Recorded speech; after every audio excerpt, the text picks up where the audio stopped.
July 1 ವೈದ್ಯರ ದಿನ ಅಂತ ಹೇಳಿ ನಾವು ಆಚರಿಸ್ತಾ ಇದ್ದೇವೆ. ಈ ಸಂದರ್ಭದಲ್ಲಿ ಇಂಡಿಯನ್ ಮೆಡಿಕಲ್ ಅಸೋಸಿಯೇಷನ್ ಬೇರೆ ಬೇರೆ ಕಾರ್ಯಕ್ರಮಗಳನ್ನು ಹಮ್ಮಿಕೊಳ್ತಾ ಇದೆ. ಮಂಗಳೂರಿನಲ್ಲಿ ಇಂಡಿಯನ್ ಮೆಡಿಕಲ್ ಅಸೋಸಿಯೇಷನ್ IMA ಅನ್ನೋದರ ಅಧ್ಯಕ್ಷರಾದಂಥ ಡಾಕ್ಟರ್ ರಂಜನ್ RK ಅವರು ಮೂಲತಃ ಕಸ್ತೂರ್ಬಾ ಮೆಡಿಕಲ್ ಕಾಲೇಜ್ ಮಂಗಳೂರಿನಲ್ಲಿ ಅರಿವಳಿಕೆ ಶಾಸ್ತ್ರದಲ್ಲಿ ಪ್ರೊಫೆಸರ್ ಆಗಿದ್ದಾರೆ. ಹಾಗೆಯೇ ಅದರ ಸೆಕ್ರೆಟರಿ ಆಗಿರುವ ಡಾಕ್ಟರ್ ಅವಿನ್ ಆಳ್ವ ಅವರು ಕ್ಷೇಮ ಅಥವಾ KS ಹೆಗ್ಡೆ ಮೆಡಿಕಲ್ ಕಾಲೇಜ್ನಲ್ಲಿ ಸಮುದಾಯ ವೈದ್ಯಕೀಯ ವಿಭಾಗ ಕಮ್ಯುನಿಟಿ ಮೆಡಿಸಿನ್ನಲ್ಲಿ ಪ್ರೊಫೆಸರ್ ಆಗಿದ್ದಾರೆ. ಅವರಿಬ್ಬರು ನಮ್ಮ ಸ್ಟುಡಿಯೋದಲ್ಲಿದ್ದಾರೆ. ಈ ವೈದ್ಯರ ದಿನಾಚರಣೆಯ ಒಂದು ಸಂದರ್ಭದಲ್ಲಿ ಅದರ ಆಚರಣೆ, IMA ಮಾಡ್ತಾ ಇರುವ ಕೆಲಸಗಳು, ಇದೆಲ್ಲದರ ಬಗ್ಗೆ ಅವರನ್ನು ಕೇಳಿ ತಿಳಿಯೋಣ. ನಮಸ್ಕಾರ ಡಾಕ್ಟರ್. ನಮಸ್ಕಾರ ಡಾಕ್ಟರ್ ಅವಿನ್ ಅವರೇ, ಈಗ ಈ ವೈದ್ಯರ ದಿನಾಚರಣೆ ಅಥವಾ ಡಾಕ್ಟರ್ಸ್ ಡೇ ಅಂತ ಹೇಳಿ ನಾವು ಆಚರಿಸ್ತೇವೆ ಜುಲೈ 1. ಇದನ್ನು ಯಾಕೆ ನಾವು ಆಚರಿಸ್ತಾ ಇದ್ದೇವೆ? ಡಾಕ್ಟರ್ ಬಿಧನ್ ಚಂದ್ರ ರಾಯ್ ಅಂತ ಒಬ್ಬರು ಡಾಕ್ಟರ್ ವೆಸ್ಟ್ ಬೆಂಗಾಲಲ್ಲಿ, ಅವ್ರನ್ನ ಸ್ಮರಣೆ ಮಾಡಿಕೊಂಡು ಈ ದಿನವನ್ನು ಆಚರಣೆ ಮಾಡ್ತೇವೆ.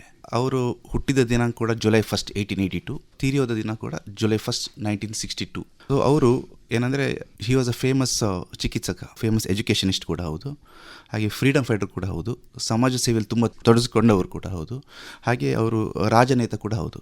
ಅವರು ವೆಸ್ಟ್ ಬೆಂಗಾಲ್ನ 2ನೇ ಮುಖ್ಯಮಂತ್ರಿ ಆದವರು. ಅವರು 1948ಇಂದ 62ವರೆಗೆ chief minister of West Bengal ಆಗಿ ಅವರು ಸೇವೆಯನ್ನು ಸಲ್ಲಿಸಿದ್ದಾರೆ. ಅವರ ಸ್ಮರಣಾರ್ಥವಾಗಿ ಈ ಜುಲೈ 1 ವೈದ್ಯರ ದಿನಾಚರಣೆ ಆಗಿ ನಾವು ಆಚರಣೆ ಮಾಡ್ತಾ ಇದ್ದೇವೆ.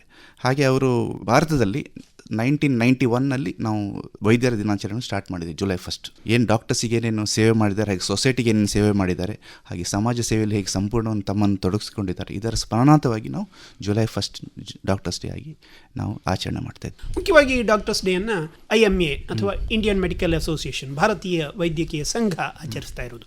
ಈ ಭಾರತೀಯ ವೈದ್ಯಕೀಯ ಸಂಘ ಇದು ಏನು ಕೆಲಸ ಮಾಡ್ತಾ ಇದೆ ಡಾಕ್ಟರ್ ರಂಜನ್ ಅವರೇ? ಭಾರತೀಯ ವೈದ್ಯಕೀಯ ಸಂಘ ಮಂಗಳೂರು ಇಲ್ಲಿ ಒಂದು ಏಕೈಕ ಸ್ವಯಂ ಸೇವಾ ಸಂಸ್ಥೆಯಾಗಿದ್ದು, ಇದು ವೈದ್ಯರ ಹಿತಾಸಕ್ತಿ ಅಲ್ಲದೆ ಸಮುದಾಯದ ಯೋಗಕ್ಷೇಮವನ್ನು ಕೂಡ ನೋಡಿಕೊಳ್ತದೆ. ಇದು ಸುಮಾರು 1930ರಲ್ಲಿ ಜೂನ್ 28 ಆಗ ಪ್ರಾರಂಭವಾಗಿತ್ತು. ಆಗ South Canara district medical association ಕರೆಯಲ್ಪಟ್ಟಿತ್ತು. ಕಾಲಕ್ರಮೇಣ ಆಗ ಕೇವಲ ಎಲ್ಲ ಕಡೆಯಿಂದ, ದಕ್ಷಿಣ ಕನ್ನಡ ಅಂತಲ್ಲ, ಎಲ್ಲ ಕಡೆಯಿಂದ ಒಂದೊಂದು 2-2 ವೈದ್ಯರಿದ್ದರು. ಆಮೇಲೆ ವೈದ್ಯರು ಸೇರಿದ ಕಾರಣ, ಆಯಾಯ ಜಾಗದಲ್ಲಿ ಸೇರಿದ ಕಾರಣ ವಿಭಾಗೀಯವಾಗಿತ್ತು. Indian medical association Sullia, Puttur, Bantwal, Karkala, Udupi, Kundapura ಹೀಗೆ ವಿಸ್ತರಿಸಿತು. 1945ರಲ್ಲಿ ಈ ನಮ್ಮ ಭಾರತೀಯ ವೈದ್ಯಕೀಯ ಸಂಘ ನ್ಯಾಷನಲ್ಗೆ ಅಧಿಕೃತವಾಗಿ ಅಂಗಸಂಸ್ಥೆಯಾಗಿ ಸೇರ್ಪಡೆಗೊಂಡಿತ್ತು. ಅಂದಿನಿಂದ ನಾವು ಅಫಿಷಿಯಲಿ ಆರ್ಗನೈಸ್ ಎಂದು ಕರಿಬಹುದಿತ್ತು. ಇದನ್ನು ಅಂದಿನ ಲೆಫ್ಟಿನೆಂಟ್ ಕರ್ನಲ್, ಈಗ ಅವರಿಲ್ಲ, ಅವರು ಡಾಕ್ಟರ್ DG ರೈ ಮತ್ತು ಡಾಕ್ಟರ್ KR ಕಿಣಿ ಅವರು ಕಾರ್ಯದರ್ಶಿಯಾಗಿದ್ದರು.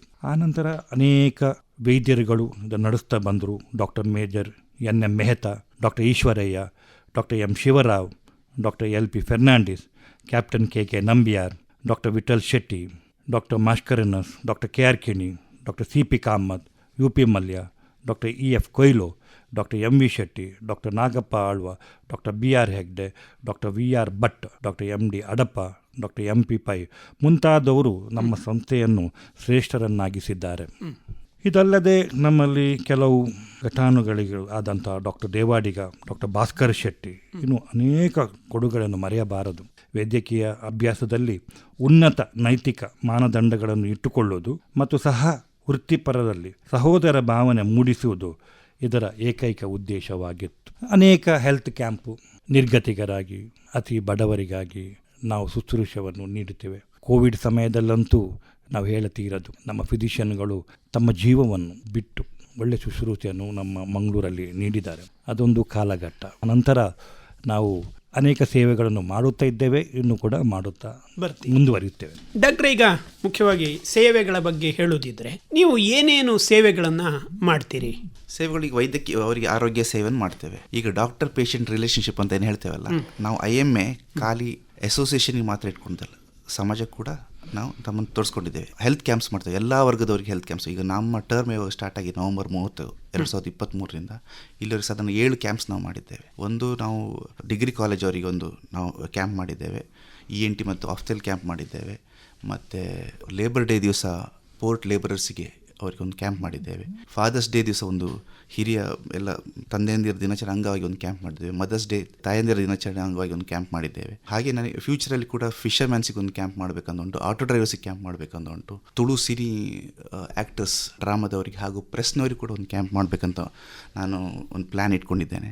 ಹಾಗೆಯೇ ಇಲ್ಲಿದ್ದ ಕಾರ್ಪೊರೇಟರ್ಸ್ ಕೂಡ ಒಂದು ದಿನ ಕ್ಯಾಂಪ್ ಮಾಡಬೇಕಂತ ಇಟ್ಕೊಂಡಿದ್ದೇನೆ. ಎಲ್ಲ ವರ್ಗದವರಿಗೆ ಒಂದು ಕ್ಯಾಂಪ್ ಮಾಡಬೇಕು. ಯಾಕಂದರೆ ಕೆಲವರು ಆಸ್ಪತ್ರೆಗೆ ಬರಲಿಕ್ಕೆ ಕೂಡ ಹೆದರ್ತಾರೆ. ಅದಕ್ಕೆ ಒಂದು ಅಲ್ಲಿ ಅಟ್ಲೀಸ್ಟ್ ನಾವು ಅಲ್ಲಿ ಆ ಕ್ಯಾಂಪ್ ಸ್ಥಳದಲ್ಲಿ ಅವ್ರದ್ದು ಆರೋಗ್ಯ ಯೋಗಕ್ಷೇಮ ವಿಚಾರಿಸಿ ಅವರಿಗೇನೋ ತ್ವರಿತ ಚಿಕಿತ್ಸೆ ಅಗತ್ಯ ಇದ್ದರೆ ನಾವು ಅಟ್ಲೀಸ್ಟ್ ರೆಫರೆನ್ಸ್ ಕೊಡ್ಬೋದು ಬೇರೆ ಹಾಸ್ಪಿಟಲ್. ಇಲ್ಲಿದ್ರೆ ಅವ್ರು ಬರೋದೇ ಇಲ್ಲ ಆಸ್ಪತ್ರೆಗೆ. ಪ್ರಿವೆಂಟಿವ್ ಮೆಜರ್ಸ್ ಥರ ನಾವು ಇಲ್ಲಿ ಫ್ರೀ ಮೆಡಿಕೇಶನ್ ಕೂಡ ಕೊಡ್ತೇವೆ ಕ್ಯಾಂಪಲ್ಲಿ. ಅಗತ್ಯ ಇರೋ ಬ್ಲಡ್ ಟೆಸ್ಟ್ ಕೂಡ ಫ್ರೀಯಾಗಿ ಕೊಡ್ತಾ ಇದ್ದೇವೆ, ಪ್ಲಸ್ ಮೆಡಿಕೇಶನ್ಸ್ ಪ್ಲಸ್ ಕನ್ಸಲ್ಟೇಷನ್ ಫ್ರೀಯಾಗಿ ಕೊಡ್ತೀವಿ. ಹಾಗೆ ತುಂಬ ಅಗತ್ಯತೆ ಇದ್ದರೆ ಆಸ್ಪತ್ರೆಗೆ ಅಂತ ನಾವು ಆಸ್ಪತ್ರೆಗೆ ಕಳಿಸ್ತೇವೆ. ಹಾಗೆಯೇ ಇದು ನಮ್ಮ ಎಕ್ಸ್ಪೀರಿಯನ್ಸಲ್ಲಿ ಆರೋಗ್ಯ ಸೇವೆ ಮಾತ್ರ ಅಲ್ಲ, ಅವರ ಪರ್ಸ್ನಲ್ ಸೇವೆ ಕೂಡ. ಈಗ ನನಗೆ ಎಷ್ಟೋ ಸತಿ ಆಸ್ಪತ್ರೆಯಲ್ಲಿ ಕೆಲಸ ಕೊಡಿಸ್ಲಿಕ್ಕೆ ಹೌಸ್ ಕೀಪಿಂಗ್ ಅಟೆಂಡರ್ ಆಗಿ, ಕ್ಲರ್ಕ್ ಆಗಿ ಫೋನ್ ಕರೆ ಬರ್ತದೆ, ಒಂದು ಕೆಲಸ ಕೊಡಿಸಿದ ನಾವು ಪ್ರಾಮಾಣಿಕವಾಗಿ ಅದು ಕೂಡ ಪ್ರಯತ್ನ ಮಾಡ್ತೇವೆ.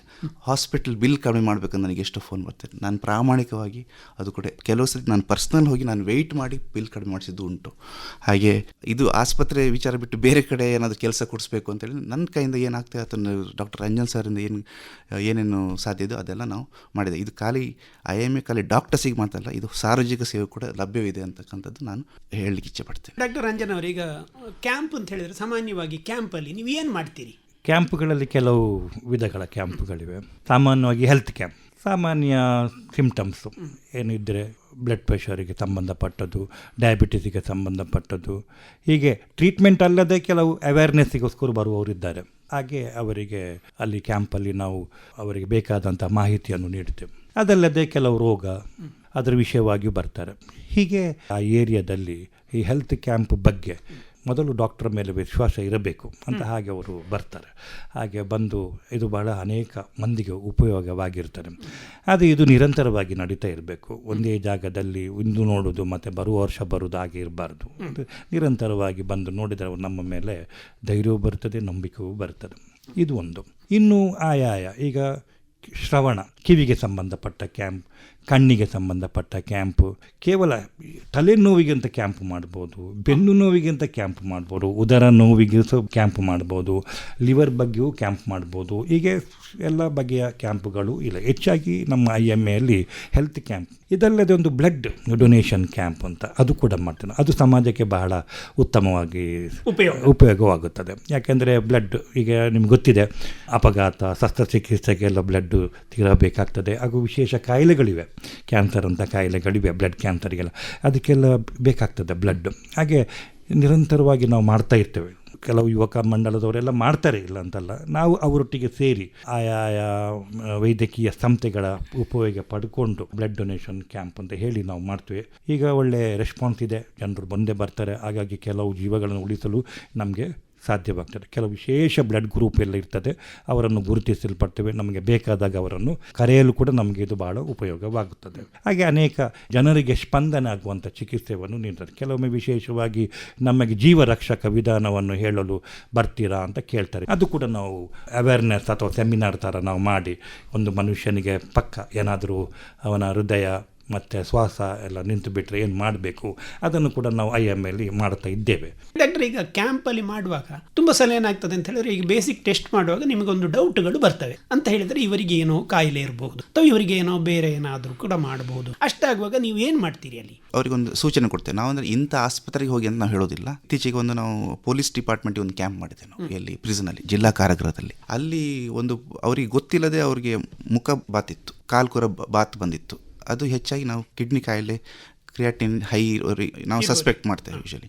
ಸೊ ಅವ್ರಿಗೆ ಗೊತ್ತಿರೋದಿಲ್ಲ. ಅವ್ರದ್ದು GRBS ಶುಗರ್ ಟೆಸ್ಟ್ ಮಾಡೋದು ಅವ್ರದ್ದು ಹೈ ಇತ್ತು. ನಾನು ಕೇಳಿದೆ, ನಿಮಗೆ ಶುಗರ್ ಉಂಟು? ಇಲ್ಲ ಅಂತ ಹೇಳಿದೆ. ಅವರಿಗೆ ಡಯಾಗ್ನೋಸ್ ಆಯ್ತು ಅವತ್ತು. ನಾನು ಒಮ್ಮೆ ಹೇಳಿದೆ, ಅವ್ರನ್ನ ಹೆದರಿಸ್ಲಿಕ್ಕೆ ಹೋಗಲಿಲ್ಲ, ಜಸ್ಟ್ ಒಮ್ಮೆ ಹೋಗಿ ನೀವು ರಿನಲ್ ಪ್ರೊಫೈಲ್ ಟೆಸ್ಟ್ ಮಾಡಿ ಅಂತ ಹೇಳಿದೆ. ಅದು ರಿಪೋರ್ಟ್ ಬಂದ ತಕ್ಷಣ ನನಗೊಂದು ಮೆಸೇಜ್ ಮಾಡಿ ಅಂತ ಹೇಳಿದೆ. ನಾನು ಯೂಶಲಿ ಡೈರೆಕ್ಟ್, ಯಾಕಂದ್ರೆ ಅವ್ರು ಹೆದರ್ತಾರೆ ಹಾಸ್ಪಿಟ್ಲಿಗೆ. ಆಯ್ತು, ನನಗೆ ಮೆಸೇಜ್ ನಾನು ನಿಮಗೆ ಗೈಡ್ ಮಾಡ್ತೇನೆ ಏನು ಮಾಡುವಂಥ. ಇದೊಂದು ಎಕ್ಸಾಂಪಲ್. ಈ ರೀತಿ ಹಾಗೆ ಸುಮಾರು ಒಂದೊಂದು ಕ್ಯಾಂಪಲ್ಲಿ ಒಂದು 4-5 ಜನ ಹೀಗೆ ಸಿಗ್ತಾರೆ ನಮಗೆ. ಈಗ ಕೆಲವರಿಗೆ ಕಣ್ಣು ಕಾಣೋದಿಲ್ಲ ಅಂತ ಹೇಳಿ, ಅದು ಕಣ್ಣಿನ ಪೊರೆ ಅವ್ರಿಗೆ ಗೊತ್ತಿರೋದಿಲ್ಲ, ಅದು ಏಜ್ ಆದಾಗ ಪೊರೆ ಬರ್ತಂತ.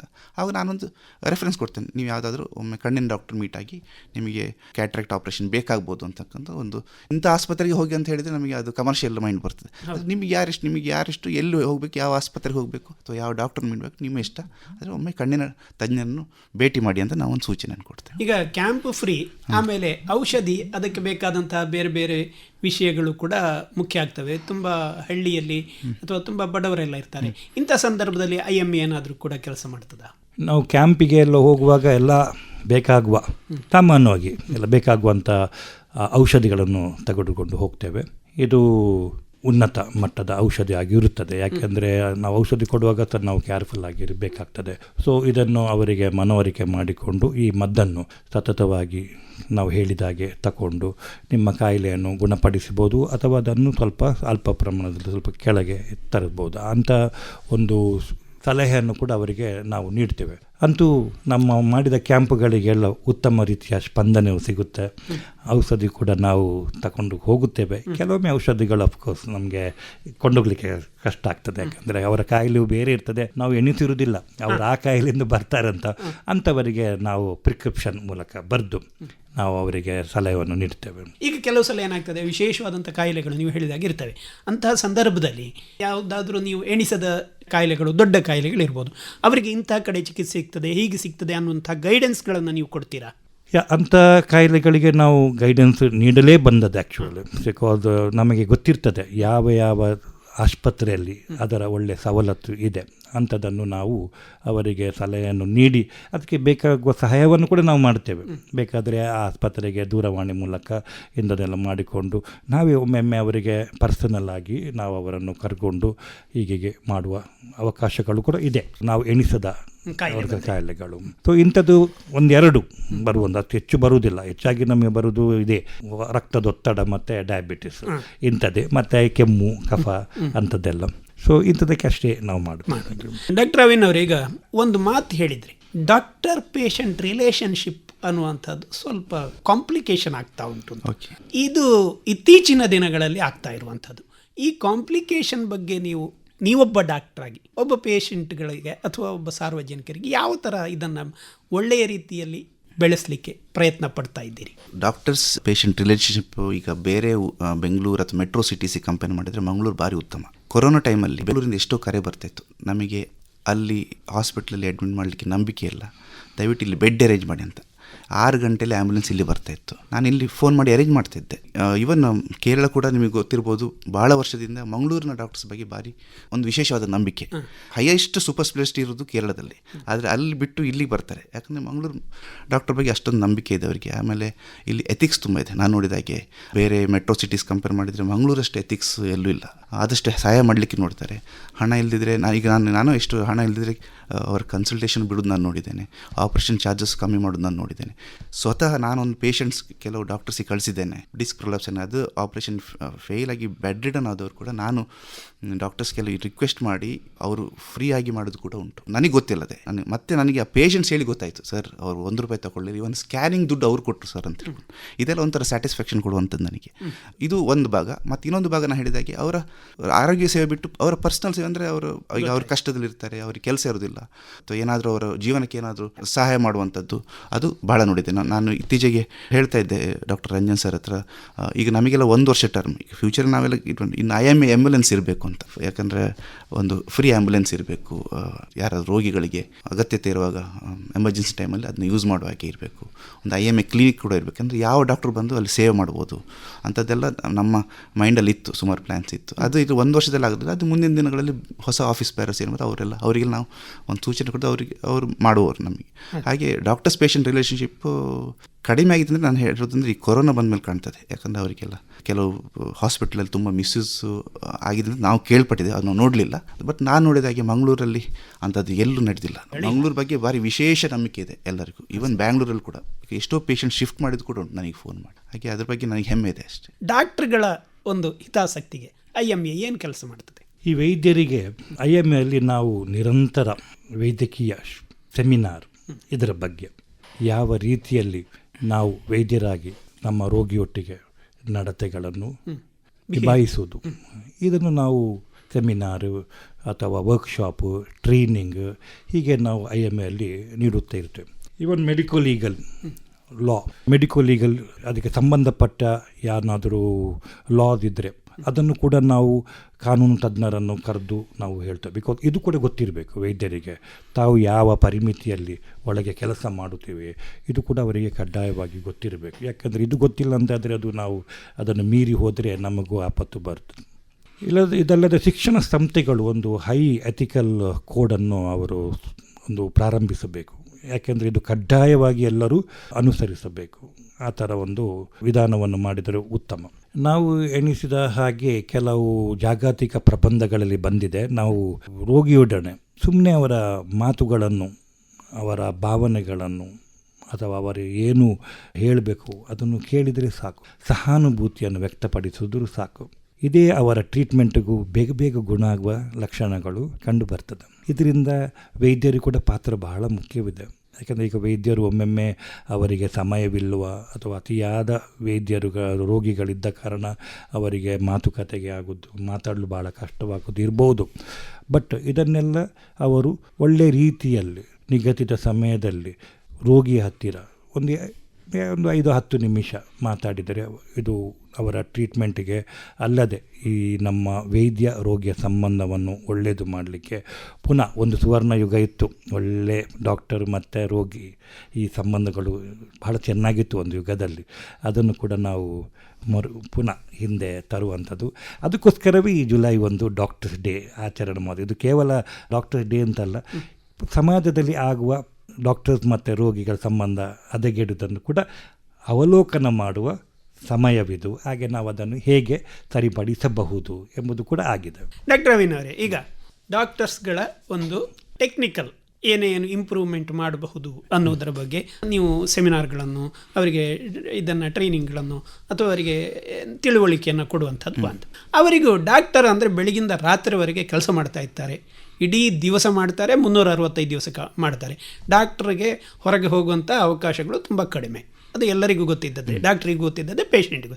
ಇಂಥ ಸಂದರ್ಭದಲ್ಲಿ ಡಾಕ್ಟ್ರಿಗೂ ಕೂಡ ಏನಾದರೂ ಎಂಟರ್ಟೈನ್ಮೆಂಟ್ ಬೇಕು ಅಂತ ಅನಿಸೋದಿಲ್ವಾ? ಅದಕ್ಕಾಗಾದರೂ ಏನಾದರೂ ಪ್ರಯತ್ನ ಪಡ್ತೀರಾ? ಹೌದು. ಈಗ ನಾವು ಇತ್ತೀಚೆಗೆ ಭಾರತೀಯ ವೈದ್ಯ ಸಂಘ ಅಂಗವಾಗಿ ನಾವು ಏಪ್ರಿಲ್ 12ರಂದು ಕಂಬಳದಲ್ಲಿ ಪಾರ್ಟಿಸಿಪೇಟ್ ಮಾಡ್ತೇವೆ. First time in history of 97 ವರ್ಷ ಹಿಸ್ಟ್ರಿಯಲ್ಲಿ ನಾವು ಕಂಬಳದ ಎಲ್ಲ ಸಂತೋಷಪಟ್ಟರು. ಅದಕ್ಕೆ ಯಾರಿಗೆ ಟೈಮ್ ಇತ್ತು, ಅದು ವರ್ಕಿಂಗ್ ಡೇ ಆಗಿತ್ತು, ಯಾರು ಬಂದು ಹೋಗಿದ್ದಾರೆ. ಮತ್ತು ಕೆಲವರು ಶುಭಾಶಯ ಫೋನಲ್ಲೇ ತಿಳಿಸಿದ್ದಾರೆ, ಕೆಲವರು ಟಿವಿಯಲ್ಲಿ ನೋಡಿದ್ರೆ ನಮಗೆ ಫೋನ್ ಕರೆ ಬಂತು. ಹಾಗೆ ಅದೇ ರೀತಿ ಇತ್ತೀಚೆಗೆ ನಾನು ಬ್ಯಾಂಗ್ಳೂರಿನಲ್ಲಿ ರವೀಂದ್ರ ಕಲಾಕ್ಷೇತ್ರದಲ್ಲಿ IMA ಒಂದು ಸಪೋರ್ಟ್ ಆಗಿ, ಒಂದು ಎನ್ಕರೇಜ್ಮೆಂಟ್ ಆಗಿ IMAಯಿಂದ ಒಂದು ಯಕ್ಷಗಾನ ಪ್ರಸಂಗವನ್ನು ಕೂಡ ಲಾಂಚ್ ಮಾಡಿ ಇನಾಗ್ರೇಟ್ ಕೂಡ ಮಾಡಿದೆ. ಅದೊಂದು ಕಾರಣ. ಇದು ಡಾಕ್ಟರ್ಸ್ ಪ್ರೊಫೆಷನ್ ಹೊರಗಿಟ್ಟು, ಅಂದರೆ ಈವನ್ ನಮ್ಮ ಸೌತ್ ಕೇಂದ್ರ ಏನು ಕಲ್ಚರ್ ಇದೆ ಅದಕ್ಕೆ ಕೂಡ ನಾವು ಸಪೋರ್ಟ್ ಮಾಡಿದ್ದೇವೆ. ಮತ್ತು ನಾವು ಡಾಕ್ಟರ್ಸ್ ಹೆಚ್ಚಿನವರೆಲ್ಲ ಕ್ರಿಕೆಟ್ ಪ್ರೇಮಿಗಳು. ಸೊ ನಾವು ಇಲ್ಲಿ ಲೋಕಲ್ ಕ್ರಿಕೆಟ್ ಮ್ಯಾಚ್ ಕೂಡ ಎವ್ರಿ ಇಯರ್ ಆಚರಿಸಿದ್ದೇವೆ. ವಿಮೆನ್ಸ್ಗೆ ಥ್ರೋಬಾಲ್ ಟೂರ್ನಮೆಂಟ್ ಇಟ್ಟಿದ್ದೇವೆ. ಹಾಗೆ ಈ ಸತಿ ಫಸ್ಟ್ ಟೈಮ್ ನಾವು ವಿಮೆನ್ಸ್ ಕ್ರಿಕೆಟ್ ಮತ್ತು ಅಥ್ಲೆಟಿಕ್ ಮೀಟ್ ಕೂಡ ಇಟ್ಟಿದ್ದೇವೆ ನಾವು ಆಗಸ್ಟಲ್ಲಿ. ನವಂಬರ್ನಲ್ಲಿ ಮಂಗಳೂರು ಶಾಖೆ ಸ್ಟೇಟ್ ಲೆವೆಲ್ ಟೂರ್ನಮೆಂಟ್ ಆರ್ಗನೈಸ್ ಮಾಡ್ತಿದೆ. ಅದು 40 ಟೀಮ್ಸ್ ಬರ್ತದೆ ನಮ್ಮ ಅಂದಾಜು ಪ್ರಕಾರ, ಆಲ್ ಓವರ್ ಸ್ಟೇಟ್. ಸೊ ಅದು ಕೂಡ 3 ದಿನದ ಪ್ರೋಗ್ರಾಮ್, ಅದು sports meet, cricket match. Doctors ಡೇಗೆ ನಾವು ಚೆಸ್, ಕ್ಯಾರಮ್ ಕೂಡ ಇಂಡೋರ್ ಗೇಮ್ಸ್ ಇರಲಿ ಅಂತೇಳಿ. ಯಾಕಂದರೆ ಅದು ಖಾಲಿ ಕಾಂಪಿಟೇಷನ್ ಅಲ್ಲ, ಒಂದು ಗೆಟ್ ಟುಗೆದರ್, ಎಲ್ಲ ಒಟ್ಟಿಗೆ ಸೇರೋ ಒಂದು ಆಪರ್ಚುನಿಟಿ ಕೂಡ ಹೌದು. ವೆರಿ ಸೀನಿಯರ್ ಡಾಕ್ಟರ್ಸ್ನ ಸನ್ಮಾನ ಮಾಡುವಂಥದ್ದು ಹಾಗೆಲ್ಲ ಇಟ್ಕೊಂಡಿದ್ದೇವೆ. ಮತ್ತು ಇನ್ನೊಂದು, ನೀವು ರೋಗಿ ಡಾಕ್ಟರ್ ರಿಲೇಷನ್ಶಿಪ್ ಅಂತ ಹೇಳಿದ್ರೆ ನಮ್ಮದು ಒಂದು ಪ್ಲ್ಯಾನ್ ಇದೆ. ಈಗ ರೋಗಿಗಳು ಹಾಗೂ ಒಂದು ಕೆಲವು ಡಾಕ್ಟರ್ಗಳು ಸಮಾಗಮದಲ್ಲಿ ಒಂದು ಸಂವಾದ ಕಾರ್ಯಕ್ರಮ ಕೂಡ ಇಟ್ಕೊಳ್ಬೇಕು ಒಂದು ಪ್ಲ್ಯಾನ್ ಇದೆ. ಅದು ಇನ್ನು ಪ್ಲ್ಯಾನ್ ಮಾಡಬೇಕಷ್ಟೇ. ಡಾಕ್ಟರ್, ಈಗ ನಿರಂತರವಾಗಿ ಈ ಡಾಕ್ಟರ್ಗಳದ್ದು IMAಯಲ್ಲಿ ಮೀಟಿಂಗ್ಗಳು ಇಂಥದ್ದನ್ನೇನಾದ್ರು ಮಾಡ್ತೀರಾ? ಹೇಗೆ? ಅದು IMAಯಲ್ಲಿ ಈ ಥರದ ಮೀಟಿಂಗ್ಗಳು ನಡೀತಾ ಇರ್ತವೆ. ನಾವು ತಿಂಗಳಿಗೆ 1 ಅಥವಾ 2 ಮೀಟಿಂಗನ್ನು ಮಾಡ್ತೇವೆ. ಇದರಲ್ಲಿ ನಮ್ಮ ವೈದ್ಯರಿಗೆ ಏನು ಬೇಕು ಅಂತ ಕೇಳಿಕೊಂಡು ಅವರಿಗೆ ಒಂದು ವಿಷಯದ ಬಗ್ಗೆ ಏನಾದರೂ ಬೇಕಿದ್ದರೆ ಅದು ಕೂಡ ನಾವು ಮಾಡ್ತೇವೆ. ಇದು ನಿರಂತರವಾಗಿ ಮಾಡ್ತಾ ಇದ್ದೇವೆ, ಪ್ರತಿ ವರ್ಷ ಮಾಡ್ತಾ ಇದ್ದೇವೆ. ಹಾಗಾಗಿ ಸ್ವಲ್ಪ ಉತ್ತಮವಾಗಿ ಕಂಡು ಬಂದರೂ but problems are still persisting, ಅಂದರೆ ಪ್ರಾಬ್ಲಮ್ ಇದೆ. ಸೊ ಏನಿದ್ದರೂ ನಮ್ಮ ಒಂದು ವೈದ್ಯಕೀಯ ವೃತ್ತಿಯಲ್ಲಿ ನಮ್ಮೊಳಗೆ ಒಂದು ಭಾತೃತ್ವವನ್ನು ಕೂಡ ನಾವು ಮೇಂಟೈನ್ ಮಾಡಬೇಕು. ಇದು ನಮ್ಮ ಯೂನಿಟಿಗೆಲ್ಲ ಭಾಳ ಒಳ್ಳೆಯದಾಗ್ತದೆ. ಯಾಕೆಂದರೆ ಈ ರೀತಿ ಇದ್ದರೆ ಮಾತ್ರ ನಮಗೆ ಒಂದು ಒಟ್ಟಾಗಿ ಹೋರಾಡ್ಬೋದು, ಹಾಗೂ ಒಟ್ಟಿಗೆ ಕೆಲಸ ಮಾಡ್ಬೋದು, ಅಥವಾ ಒಂದು ಒಳ್ಳೆ ದಾರಿಯಲ್ಲಿ ನಮ್ಮ ವೈದ್ಯಕೀಯ ವೃತ್ತಿಯನ್ನು ಕೊಂಡೋಗಲು ಒಳ್ಳೆಯದಾಗಬಹುದು. ಈಗ ಕಳೆದ 3 ದಶಕಗಳಲ್ಲಿ ಮಂಗಳೂರಿನ IMA ಏನು ಕೆಲಸಗಳನ್ನು ಮಾಡಿದೆ? ಮುಖ್ಯವಾಗಿ ವೈದ್ಯಕೀಯ ಸೇವೆ ಅಂತೂ ಇದ್ದೇ ಇದೆ, ಮತ್ತು ಅವರ ಪರ್ಸ್ನಲ್ ಏನಾದರೂ ಪ್ರಾಬ್ಲಮ್ ಕೂಡ. ಈಗ ನಾನು ಡಾಕ್ಟರ್ಸ್ ಎಷ್ಟೋ ಜನ ಅವರ ಮಕ್ಕಳಿಗೆ, ಬೇರೆ ರೋಗಿಗಳ ಮಕ್ಕಳಿಗೆ ಎಜುಕೇಷನ್ ದುಡ್ಡಿಲ್ಲದ ಕೂಡ ದುಡ್ಡು ಕೊಟ್ಟಿದ್ದು ನಾನು ನೋಡಿದ್ದೇನೆ, ನೋಡಿರುವಂಥದ್ದು, ಕೊಟ್ಟಿರುವಂಥದ್ದು. ಮತ್ತು ರೋಗಿಗಳ ಆರೈಕೆಗೆ ದುಡ್ಡು ಕಡಿಮೆ ಆದ ಕೂಡ ಅವರು ಸಹಾಯ ಮಾಡಿದ್ದು ನಾನು ನೋಡಿದ್ದೇನೆ. ಆಮೇಲೆ ಡಾಕ್ಟರ್ಸಿಗೆ ತೊಂದರೆ ಬಂದಾಗ ಎಲ್ಲ ರೋಡಿಗೆ ಇಳಿದ್ದೇವೆ. ಡಾಕ್ಟರಿಗೆ ಒಮ್ಮೆ ರಾತ್ರಿ ಅಟ್ಯಾಕ್ ಆದಾಗ ಇಡೀ ವೈದ್ಯಕೀಯ ಸಂಘದವರು ಹಾಗೆ ಎಲ್ಲ ಡಾಕ್ಟರ್ಸ್ ರೋಡಿಗೆ ಇಳಿದ್ರು. ಅದು DC ಆಫೀಸವರೆಗೆ ಅದು ನಮ್ಮದೊಂದು ಜಾಥಾ ಆಯಿತು, ಮತ್ತು ಒಂದು ಮನವಿ ಪತ್ರ ಕೂಡ ಕೊಟ್ಟಿದ್ದೇವೆ. ಡಾಕ್ಟರ್ಸಿಗೆ ತೊಂದರೆ ಆದಾಗ ಖಂಡಿತ ವೈದ್ಯಕೀಯ ಸಂಘ ಇದ್ದೇ ಇರ್ತದೆ. ಅದೇ ರೀತಿ ಸಾರ್ವಜನಿಕರಿಗೆ ಕೂಡ ತೊಂದರೆ ಆದಾಗ ಕೂಡ ವೈದ್ಯ ಸಂಘ ಒಟ್ಟಿಗೆ ಇದ್ದೇ ಇರ್ತದೆ. ಮತ್ತು ಯಾವ ಡಾಕ್ಟರ್ ಕೂಡ ಕಡು ವೈರಿ ಆದರೂ ಕೂಡ ಆ ಪೇಷಂಟ್ ಬಗ್ಗೆ, ಪೇಷಂಟ್ ಹುಷಾರಾಗಬೇಕಂತ ಒಂದು ಡಾಕ್ಟರ್ಗಳಿಗೆ ಮನೋಭಾವನೆ ಇರ್ತದೆ. ಅವನು ಕಡು ವೈರಿ ಆಗಿರ್ಬೋದು, ಅಥವಾ ಆ ಪೇಷಂಟ್ ಆ ಡಾಕ್ಟ್ರಿಗೆ ತುಂಬಾ ತೊಂದರೆ ಕೊಟ್ಟಿರ್ಬೋದು, ಆದರೆ ಟ್ರೀಟ್ಮೆಂಟ್ ಅಂತ ಬಂದಾಗ ಯಾವ ಡಾಕ್ಟ್ರು ಕೂಡ ತಲೆಯಲ್ಲಿ ಆ ನೆಗೆಟಿವಿಟಿ ಬರೋದಿಲ್ಲ. ಅವನು ಹುಷಾರಾಗಲೇಬೇಕು ಅಂತ ಇರ್ತದೆ. ಈಗ ನೆಗ್ಲಿಜೆನ್ಸ್ ಅಂತ ಬರ್ತದೆ ಒಮ್ಮೊಮ್ಮೆ, ಅದು ಬೇಕಂತ ಮಾಡುವಂಥದ್ದು, ಅದು ಆಗೋದು, ಇಟ್ ಹ್ಯಾಪನ್ಸ್. ಯಾರು ಬೇಕಂತ ಪೇಷಂಟ್ ಹೋಗಬೇಕು ಅಥವಾ ಪೇಷಂಟ್ನ ಆರೋಗ್ಯ ಇನ್ನು ಕೆಡಬೇಕಂತ ಯಾರು ಬಯಸೋದಿಲ್ಲ, ಅದು ಆಗೋದು. ಅಂಥ ಸಮಯದಲ್ಲಿ ಪೇಷಂಟ್ಸ್ ಕೂಡ ಅರ್ಥ ಮಾಡ್ಕೊಳ್ಬೇಕು ಅಂತ ನನ್ನ ಒಂದು ಮನವಿ ಅಷ್ಟೇ. ಈಗ ಈ ಡಾಕ್ಟರ್ಸ್ ಡೇಯನ್ನು ಜುಲೈ 1 ಹೇಗೆ ಆಚರಿಸ್ತೀರಿ? ನಾನು ಹೇಳಿದಾಗೆ ಈ ಸತಿ ನಾವು ಫಸ್ಟ್ ಟೈಮ್ ಇಂಡೋರ್ ಗೇಮ್ಸ್ ಇಟ್ಟಿದ್ದೇವೆ, ಕೇರಮ್, ಚೆಸ್. ಯಾಕಂದರೆ ಅದು ಒಂದು ವರ್ಷಕ್ಕೊಂದ್ಸತಿ ಎಲ್ಲರೂ ಒಟ್ಟುಗೂಡಬೇಕು ಅಂತೇಳಿ. ಹಾಗೆಯೇ ವಿಮೆನ್ ವಿಂಗ್ ಇದೆಲ್ಲ, ಡಾಕ್ಟರ್ಸ್ ವಿಮೆನ್ ವಿಂಗ್ ಅವರು ಕಲ್ಚರಲ್ ಪ್ರೋಗ್ರಾಮ್ಸ್ ಇಟ್ಕೊಂಡಿದ್ದಾರೆ. ಹಾಗೆ ಒಂದು 4 doctors, doctor LL Joshua, doctor Indumathi Mallya, doctor Jeevaraj Soragi ಹಾಗೂ ಸುಬೀರ್ ರೆಬೆಲ್ಲೋ ಅವರಿಗೆ ಅವರ ಸೇವೆಯನ್ನು ಗುರುತಿಸಿ ಸನ್ಮಾನ ಕೂಡ ಮಾಡ್ತಾ ಇದ್ದೇವೆ. ಡಾಕ್ಟರ್ ಶಾಂತರಾಮ್ ಶೆಟ್ಟಿ ಅವರು ಚೀಫ್ ಗೆಸ್ಟ್ ಆಗಿ ಬರ್ತಾ ಇದ್ದಾರೆ. ಜುಲೈ 1 ವರ್ಕಿಂಗ್ ಡೇ ಆದ ಕಾರಣ ಜುಲೈ 7 ಸಂಡೇ ಇಡ್ತಾ ಇದ್ದೇವೆ ನಾವು. ಆಮೇಲೆ CME ಕೂಡ ಇದೆ, ಡಾಕ್ಟರ್ ದೀಪಕ್ ರೈ ಅವರಿಂದ ಒಂದು ರೋಬೋಟಿಕ್ ಸರ್ಜರಿ ಬಗ್ಗೆ ಸಣ್ಣ CME ಕೂಡ ಇದೆ. ಸೊ ಆ ರೀತಿ ನಾವು ಆಚರಣೆ ಮಾಡ್ತಿದ್ದೇವೆ. ಡಾಕ್ಟರ್ ರಂಜನ್ ಅವರೇ, ನೀವು ಅಧ್ಯಕ್ಷರಾಗಿದ್ದೀರಿ. ನಿಮ್ಮ ಅವಧಿಯಲ್ಲಿ ಅಥವಾ ಮುಂದಿನ ದಿನಗಳಲ್ಲಿ ಏನು ಮಾಡಬೇಕು ಅಂತ ಯೋಚನೆ ಮಾಡಿದ್ದೀರಿ? ನಮ್ಮದು ಏನು ಅಂತ ಹೇಳಿದರೆ, ಈ IMAಯಲ್ಲಿ ನಮ್ಮ ಸಂಸ್ಥೆಯನ್ನೇ ಸ್ವಲ್ಪ ಉದ್ಧಾರ ಮಾಡಬೇಕು ಅಂತ.